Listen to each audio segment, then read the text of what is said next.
In this video and the next videos, we're going to look at some very important add-ons which can really enhance your spiritual. In this one, we're going to look at the whole concept of having a community, having connection with other things around you, because it's well recognized in health, in mental health and general well-being, that it's really helpful for people to have a sense of community. It absolutely does good things for folk. But what we want to do in this video is do two things. One is to help you identify where you find community and to spend time in community, but also to identify the fact that community is not necessarily with people. There are other forms of community. So in the course book, when you get to where we are, we're at page 21, where it says spiritual community, and there's a picture of some blokes playing chess, because that's where they find community. But look, there's underneath that, and it's only on this one page, there's a little questionnaire. And what we're doing here is we're moving now into an arena that we could say is explicitly spiritual.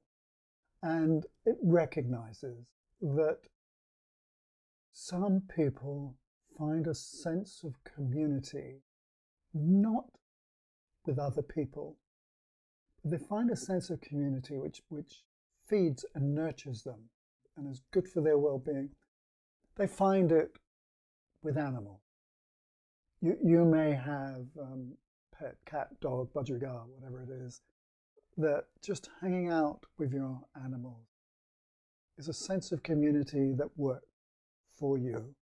And you don't need human beings so much, or maybe you do need human beings as well. You know, people, there are different types of people. And then there's your pets and your animals, and then there's nature. A lot of people are very happy just being on their own in nature. They have a sense of community with the trees, the grass, the air, the earth, the water, the oceans, the rivers, the lakes, the sky, the clouds, the stars. They just have a sense of community with that. And it's very normal, very human. It links back to that word we used to in previous videos, biophilia. Biophilia, love of nature. It's a natural part of us. And it's been suggested that that connection with nature is so much a part of it because the actual atoms that make up the cells of our body, those atoms come from the same material that emerged out of the Big Bang. You know, all the stars, suns, the planets, they emerged out of the Big Bang, and so did the atoms in our body. So at a kind of subconscious level, our body is connected to all of it.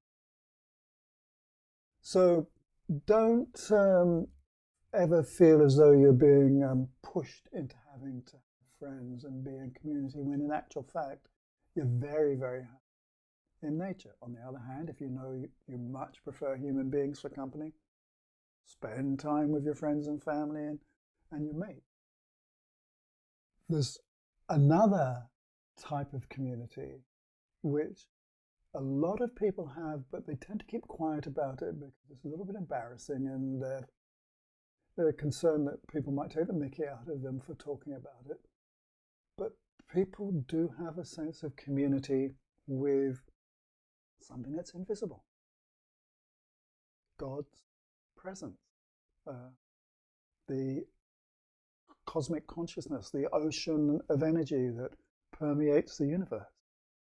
A lot of people have a gentle sense of that always being there, and that for them is the major community for them. You know, talk to monks and nuns of different traditions, and they'll say, yes, that's my real community. It's that sense of, whatever you call it, that presence that I'm with. That's community. And then there are other folk um, who have a sense of spirits and angels, you know, and in tribal communities across the world, it's culturally normal for people to have a sense of spirit and angels. In the West, um, it's not considered so normal, so acceptable. It's maybe considered a bit flaky, or at worst, even a sign of kind of delusion and mental illness. But that's a cultural piece of snobbery. Um, and a lot of people have a sense of community with not just nature, but with invisible beings. And what I want to do in this one little video, in this particular section, is just say to you that if that is your sense, if that is what you do, then allow yourself to enjoy it. Allow yourself to. And, you know, if there are any skeptical psychiatrists watching who would go, no, no, William, you're encouraging people into a form of delusion, I would say to them, listen, if it is delusion, it does no harm, and it feels good and supports well-being. But also remember that culture by culture across the planet, it is normal to have this sense of community with an invisible presence, an invisible being. So there we go.